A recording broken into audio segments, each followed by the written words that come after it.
Welcome back to Ben's Top 12. And when I was a kid, reality shows didn't cater to pedophiles. Well folks, 6 days ago was a special day because it was the premiere of Season 3 of Ponies. Or at least, it would have been if the two-part episode didn't completely suck! Nah, I'm just messing with you. It was freaking amazing! I don't know how this show keeps exceeding my expectations, but it does, and I can't stop loving it for that. Anyway, to celebrate the special occasion of Season 3 finally being given to us, I thought it would be appropriate to count down my top 12 favorite episodes of Season 2. So, prepare your meters. Here is my top 12 favorite episodes of Season 2 of Ponies. Number 12. Read It and Weep. When Rainbow Dash injures her wing, she's forced to stay in a hospital for a couple of days. Knowing that an outgoing pony like her is going to be bored, Twilight offers her a book, and Rainbow tosses it aside, saying that she's not an egghead like Twilight. However, boredom gets the best of Rainbow as she reads the book and discovers she actually loves reading, but she doesn't want her friends to find out. I love this episode so much that I feel guilty giving it the 12th spot. For starters, I'm not much of a reader myself, so I really relate to Rainbow in this one. However, if Daring Do was a real book series, I'd read every single book in the blink of an eye. This episode makes me want to read the books in the series when it shows Daring's quest for the Sapphire Stone. Was it a statue? Oh well, it doesn't matter. Daring Do is awesome. I haven't seen the Indiana Jones movies either, but this episode makes me want to see them. Dang it, episode! Stop making me get into things that I wouldn't have gotten into if it wasn't for you! Bottom line, this is a great episode that I really wish I could have put higher, but if a great episode like this is this low, then you know what comes after it must be amazing. Number 11. Dragon Quest. After witnessing the Great Dragon Migration, Spike feels homesick because he doesn't know where he came from, so he sets off an adventure to hang out with other dragons and find out who he is. There's a lot of people that really don't like this episode. They say that it makes dragons look bad. People. They're dragons. They're giant fire-breathing monsters that do horrible things. That's what dragons are. That would be like if saying From Dusk Till Dawn makes vampires look bad. They're freaking vampires! If they're trying to kill me, I think that gives me the right to shoot a wooden stake through their chest. Not to mention, the dragons in this episode do some horrible things. They were going to commit bird abortion. Bird abortion!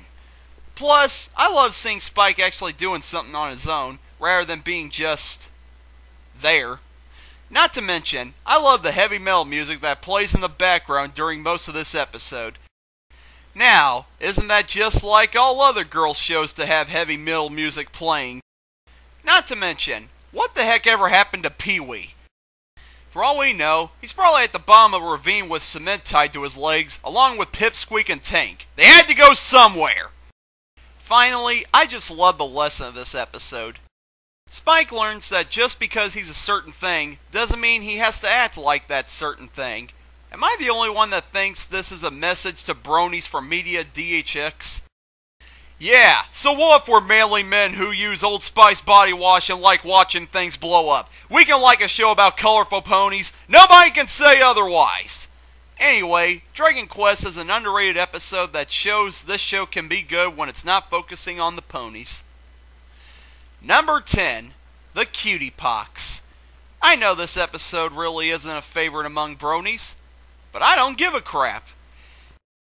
In this episode, Apple Bloom becomes depressed when she can't get her cue mark for the 242nd time, but she soon discovers there's a potion that can give her a cutie mark, and several more on top of that.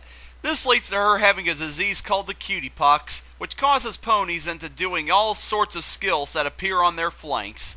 Now, it's up to Apple Bloom's friends to find a cure for her. The reason why I love this episode is it's an Apple Bloom episode. That's all I have to say. But with the risk of not elaborating, I'll explain more. What I also love about this episode is its creativity. A plot that deals with a disease that makes ponies do a whole bunch of different skills. You know that's going to lead to some humorous situations. Not to mention, Zecora is a part of this episode. It's always great to see her and her amazing Dr. Seuss skills. Add a Big Lebowski reference as the frosting on the cake that makes this one of my favorite episodes of this season. Number 9. The Super Speedy Cider Squeezy 6000. It's cider season in Ponyville, and every pony is rushing to get a mug of the Apple family's homemade cider. However, they constantly run out, causing the citizens to get frustrated. However, two business brothers named Flim and Flam come into town with a big machine that can make a lot of cider and make it quick. The Apples don't like the brothers taking their business, so they challenge them to a cider making contest to see who will be the apple farmers of Ponyville. There's lots of things I love about this episode. For starters, I love the running gag where Rainbow Dash can't get any cider. I feel so sorry for her that I feel guilty laughing at her. Next, there is the Flim Flam brothers. They're not your typical antagonists. They're just businessmen who are using their right to capitalism. Not to mention, they have a fun theme song. And finally, I love the moment at the end during the contest where Twilight and the rest of the main six pitch in to help the Apple family. It's such a sweet moment that shows these characters truly care for each other. There's also the theme of independent market versus big business. I always love plots that deal with the little guy sticking it to the big bad money-hungry businessmen. Bottom line, this is an episode that I wish more fans would talk about. Number 8. Family Appreciation Day. In Apple Bloom's school, it's her turn to bring in a family member to give their life story. However, Big Macintosh and Applejack were too busy harvesting the Zap apples, so Granny Smith is the only person left for Apple Bloom to bring in. The only problem is, Apple Bloom is afraid Granny Smith will embarrass her, so she, Sweetie Belle, and Scootaloo try to prevent Granny Smith from coming to school. Once again, this is an Apple Bloom episode. Can you blame me? I freaking love Apple Bloom! Her southern accent, her red bow, her black belt in karate, and for God's sakes, she wore a bunny outfit! That's too trucking adorable! Plus, I also love Granny Smith. I'm a huge fan of the old lady character in cartoons, and Granny Smith doesn't disappoint. She's young at heart, outgoing, and joyous. She always knows how to crack me up. Plus, we get a huge character trait from her. I don't want to give it away, but you'll always look at Granny Smith with a high regard after seeing this episode. Also, Diamond Tiara is being the great witch that she is. Not to mention, this is a really small detail in this episode that I don't think a lot of people notice, but am I the only one that thinks Scootaloo looks adorable dressed up as a male mayor? With all these elements, this is another underrated episode that I really love. Number 7. The Last Roundup. Okay, I promise this is the last episode that focuses on one of the Apple family members on this list. Anyway, Applejack is sent away to Canterlot for a rodeo competition. When she doesn't return, her friends go out to find her and find out she doesn't want to come back. They then try their best to find out what Applejack is hiding from them. Okay, I'm pretty sure you all know why this episode is on the list. No, not that offensive thing. I'm talking about the cherry orchard. I freaking love cherries. This episode just makes me hungry for cherries. I'm kidding, in case some of you actually believe me. Anyway, Derpy's not the only thing that makes this episode good. What's also great about it is there's nothing really out of character in this episode. In other shows, this kind of plot would be filled with lots of character inconsistencies, but not this amazing show. It makes sense for Applejack to feel the way she does in this episode. With all of her friends looking up to her, I could see why she wouldn't be able to face them. Not to mention, Pinkie Pie shines in this episode. I wasn't expecting Pinkie to do much stuff in an Applejack-centered episode, but man was I surprised. I love the scene where Pinkie is used as a method of torture against Applejack. I feel good knowing that Pinkie is a character that doesn't annoy me, and I can enjoy her hyperactivity. Not to mention, this show did the impossible. It got me to laugh at a potty joke. I mean, my God, the timing, the execution, the expressions, it was done so well. Is there anything this show can't do? Bottom line, which sounds better, chimichurries or cherry chunga? Number 6. A Friend Indeed. Yet another episode that's not held in high regard, but I don't see why that's the case. When a donkey named Crinky Doodle Donkey comes to town, Pinkie tries to make friends with him, but he's really depressed that he doesn't want anything to do with her. Pinky then sets out to do her best to make friends with Cranky. Come on, you know me being the huge Pinky fan that I am, there is no way I could leave this episode off the list. This is the quintessential Pinkie Pie episode. She shines so bright that Princess Celestia tries to make her go down every day. Bad joke, I apologize. Anyway, this episode gets everything right about Pinky. Breaking the fourth wall? Check. Acting like a 40s cartoon character? Check. Singing?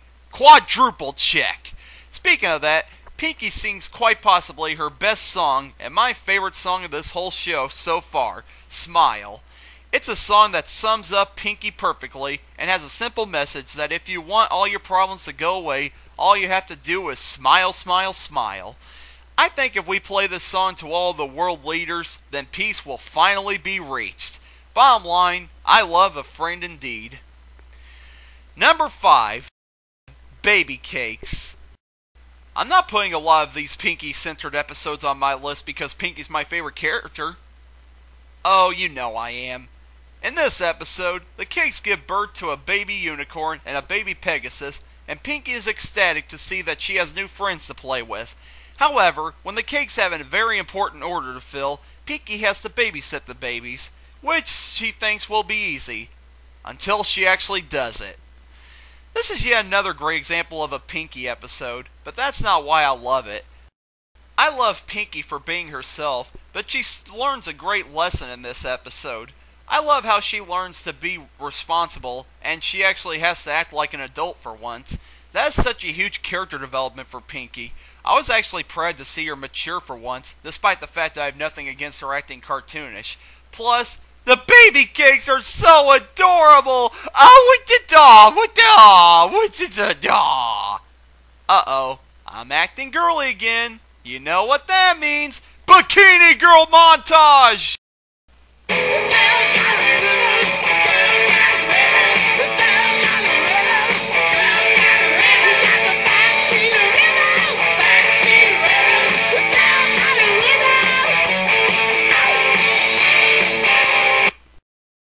Anyway, Babycakes is another episode that shows Pinky can be responsible when she wants to. Number 4, Lesson 0. If you thought feeling Pinky keen was insane, then get ready for something more insaner. In this episode, Twilight gets caught up with so many tasks that she forgets to learn a lesson about friendship for the week. This causes her to freak out and have to anxiously find a lesson to learn. This episode is a fan favorite among bronies, and I can see why. What I love most about this episode is Twilight. Before this, we were used to her being so calm, organized, and reasonable. However, in this one, she's hyper, paranoid, and all-around insane. And I love it! Her insanity in this episode is comedic gold, and it only gets funnier the more I watch it. It's Tara Strong's finest performance of her whole career, in my opinion. Plus, am I the only one that notices the satire of this episode? I mean, can you think of any other kid show that satirized its formula, let alone a show that's supposed to be aimed at little girls? Before this episode, Twilight had learned a lesson at the end of each episode, so the clever writing staff came up with an idea. What would happen if Twilight didn't learn a lesson? And BAM! That's your episode. That kind of plot would make you think that this is a fanfic of the show, but nope, it's official. It's an official animated fanfic. That's the best way I could describe this episode. Plus, this is the first episode that was made after Lauren Faust's departure from the show, so it let us bronies know that we had nothing to worry about when it came to this show's future. So, if it's one thing Lesson 0 teaches us, it's that Twilight is cuckoo, cuckoo, cuckoo. Number 3, Sisterhooves Social. Oh my god. This episode. So, Rarity finds out that Sweetie Belle is going to be staying with her for a week, and Sweetie Belle wants to spend time with Rarity. However, everything Sweetie Belle tries to do, Rarity doesn't want nothing to do with, and a conflict between them ensues. There are so many ways that this episode could have been done really hokey, corny, or flat out bland. In fact, that's what I was expecting before I saw it. I read the description and was like, an episode about Rarity and Sweetie Belle? Oh man, this is gonna suck. I'm still trying to get the soap stains out of my tongue for saying that. Not only did this episode blow my expectations away, it blew my freaking mind. The best way I could describe this episode is... aww. I just love watching Rarity and Sweetie Belle interact. Rarity is really uptight and organized, while Sweetie Belle is fun-loving and sloppy. I just love how Sweetie tries her best to get Rarity's love and affection, but she keeps getting shafted. And finally, I swear to God, this episode has the cutest moment I've ever seen in this show. That's right, even cuter than this and this. Every time I see that moment where Rarity notices Sweetie Belle's drawing, I almost cry. That's the kind of moment that tugs at your heartstrings and makes you say, aww. I'm always a sucker for moments in a show where siblings have a bonding with each other. I myself am an only child, but I can always count on certain cartoons to make me feel the emotion that I would feel if I wasn't one. So, if you don't think Sisterhooves Social is a flat-out adorable episode, you need to go to a hospital and get yourself a pacemaker for your non-beating heart. Number 2, Return of Harmony Parts 1 and 2. Talk about an episode that shows this show has guts. When chaos appears around Ponyville, the ponies find out that a mischievous villain named Discord has returned, and it's up to them to stop him. The episode does what not many other cartoons these days do, in that it's not afraid to be gutsy and edgy. What I love is the challenge the ponies go through. Before this, we were used to them being good friends that stuck together, but this episode does a 180 and makes the ponies turn against each other. And the characters that we've grown attached to act completely different than how they usually act. Wow. A show that is aimed at kids that's making its main characters act completely different, possibly scaring any little children that has grown attached to them? This show is freaking awesome. Plus, what makes this episode great is the villain, Discord. He's not your cardboard cutout bad guy who's trying to take over the world or kill anybody. He just wants to have fun, and he doesn't want anyone to get in his way. So, to stop the only ones who can get in his way, he is able to turn the ponies against each other. Actually, he's not the sole reason the ponies act bad, he just manipulates them, and they do the rest. If that's not great villain, I don't know what is. Anyway, Return of Harmony was a great 2-part premiere to Season 2 that I loved so much, and I didn't think that this show was going to top it. Little did I know the season was just getting started. Number 1. Say it with me, folks! The Mysterious Ne'er-do-well! Hey, come on! This is a good episode. I mean, Rainbow Dash is acting awesome in it. And, the lesson she learns is kind of interesting. And, oh, screw it. You know what it is. A wedding in Canterlot. I know. I hate being cliched and having the same opinion as everybody else, but I really couldn't help it. In this episode, Twilight finds out that her brother, Shining Armor, is getting married to her old full sitter, Cadence. However, when Twilight sees that Cadence is acting weird, she knows something's up, so she sets out to show her friends that Cadence is evil. And she's right! Cadence turns out being Queen Chrysalis, the queen of changelings, whose plans to suck all the love from all the ponies in Canterlot. Holy trucking spit. This show really has guts. Okay, so I don't know what came over me, but I was expecting just a cute wedding with lots of development between the characters and maybe some flashbacks with Twilight and Shining Armor. Boy, am I bad at speculations. What I got was an epic battle between good versus evil and a caliber that I haven't seen in any other modern cartoon. I really love this episode, but fans do point out one certain fault. Shining Armor is supposed to have been a real important person in Twilight's life, but this is the first time we see him. That's a really good point. But keep in mind Lauren Faust wasn't involved with the second season that much, so some changes to the storyline are going to happen. Plus, with the short notice they had, I think the writers did a good job of explaining how much Shining Armor meant to Twilight in a matter of one song. Speaking of that, This episode was full of great songs. There's the bouncy BBBFF to the sinister This Day aria, and finally the upbeat Love Is in Bloom. Daniel Ingram and William Daniels were on their A game in this episode. Plus, what I love best about this episode is that it feels like a mini Disney movie. You've got the setup, the songs, the plot twists, the villain, and the happy ending. If I didn't know Hasbro made this, I would think it was Disney who made it. So, with all these elements, A Wedding at Canterlot is, well, I think Rainbow put it best. Best wedding ever! So, there are my top 12 favorite episodes from Season 2 of Ponies. With Season 3 finally here, I'm glad I have something great to look forward to every Saturday morning. And I'm going to need it. Because with some of the things in this world, a man needs high dosage of ponies. What is one of these horrible things? Well, tune in next week to find out. Anyway, I'm Ben, and I'm signing out. I'm gonna go harvest me some Zap apples.